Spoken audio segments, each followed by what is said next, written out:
doomed. We feel it in the water. We smell it in the air. Much that once was is lost, and none will live to remember it. It may already be too late, so do your part. Share this video and give the planet your thoughts and prayers. Did it work? No? How sad. Maybe the sight of a decaying planet is just not sad enough to motivate those governments and big corporations to change their structures. Or maybe, just maybe, they don't even believe in climate change. But the beautiful thing about science is that it's true, whether you believe it or not. And the good news is that those governments and corporations do not need to believe in climate change in order to start acting like they're scared to death of it. Welcome to the amazing world of sustainable capitalism.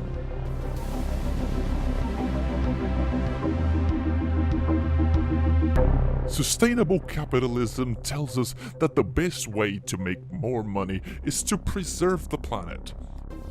It's the wild idea behind investing in solar panels so that you can save money on your energy bill. That when you invest in ecotourism, you can turn well-preserved pieces of land into a major source of income.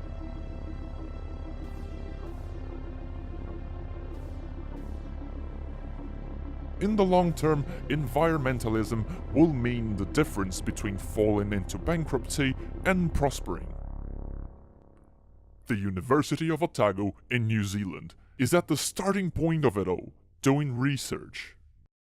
Like these two works of Mr. Fabrice Carabolut. Exactly, yeah. Like the first one is plastics, because we know that now the use of plastics like everywhere and want to reduce it. So one of the way, instead of using petrol, which is like one of the main resources to use for plastics, is to use coal.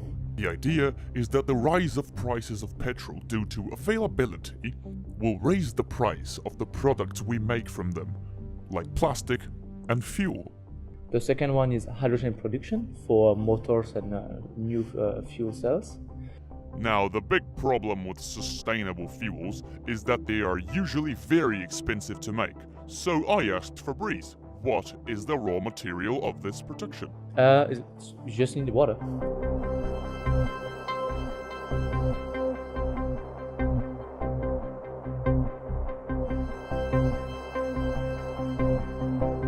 Incidentally, New Zealand is a country with quite a bit of experience in profiting from sustainability.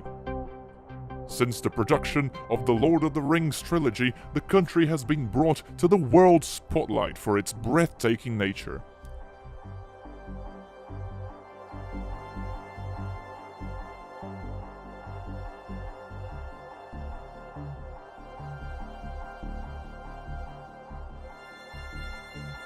Tourists now come from all over the world, looking for natural adventures, beautiful sights, and native wildlife.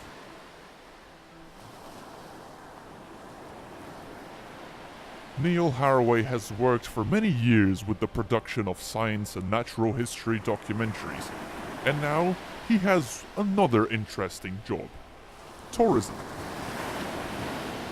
More tourists are coming to New Zealand than ever before. There's a big increase in tourists, and there's more tourists coming to see the nature of New Zealand.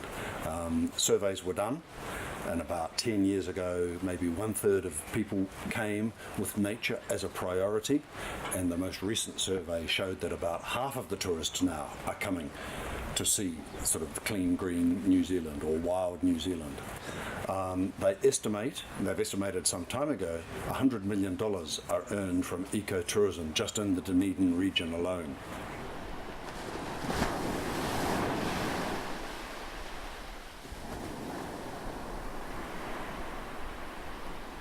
I think there's a greater awareness of environmental care in New Zealand generally, and I think ecotourism is a big part of that.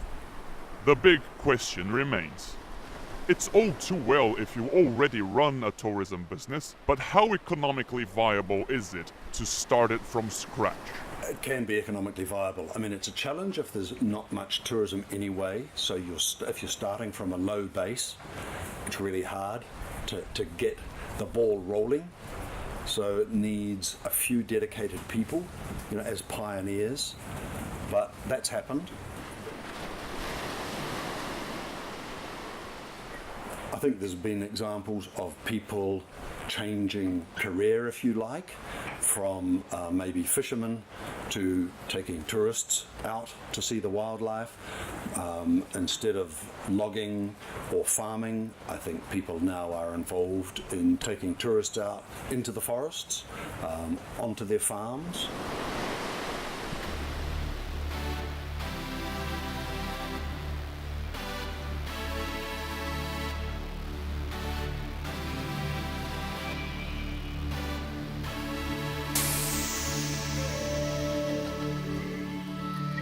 This is exactly what's happening in Brazil. The country's economy is largely based on farming and agriculture, and tourism has never been taken too seriously by the government. But there are places like the Pantanal, just south of the Amazon forest, where farmers have learned that if they preserve the native animals, they can make huge profits from tourism. Jaguars, for example, are even free to hunt and kill the cattle. By doing so, they do bring an annual loss of about $104,000. But the tourism industry they generate makes up for that with an annual profit of up to $6 million. Brazilian politicians are drawn by money like moths to a light bulb. If more examples like this keep rising, the country could see an important shift in its anti-environmental policies, which could ultimately save one of the world's richest ecosystems.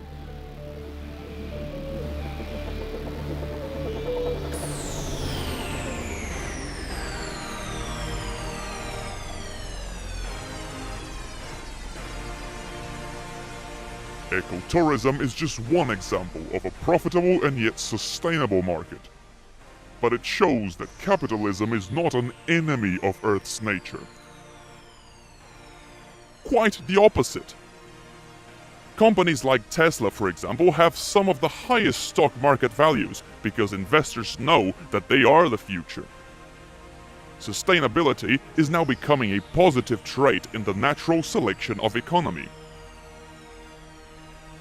Countries like Canada are making up for their heavy fishing activities with fish hatcheries that keep their environment balanced and healthy.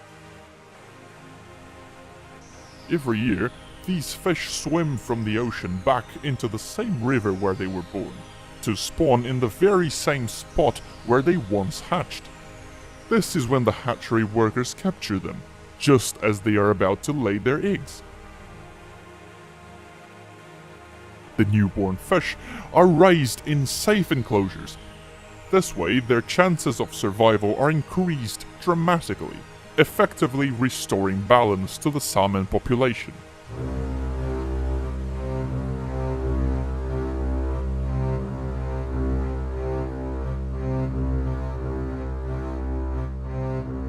How wonderful would it be if every human being in this world did their part in preserving our planet for the sake of ethics and good intentions? Well, a wise man once said that the road to hell is paved with good intentions. So if your best plan is to wait for that, you might want to grab a seat. Or just give up altogether. The industry pay me to make research to see if it's worth or not. So each thing that we are doing here is not just for the sake of, I made it, I found something funny, I find something good. It's like something directly applied for the industry to make something relevant for the future. Welcome to the amazing world of sustainable capitalism.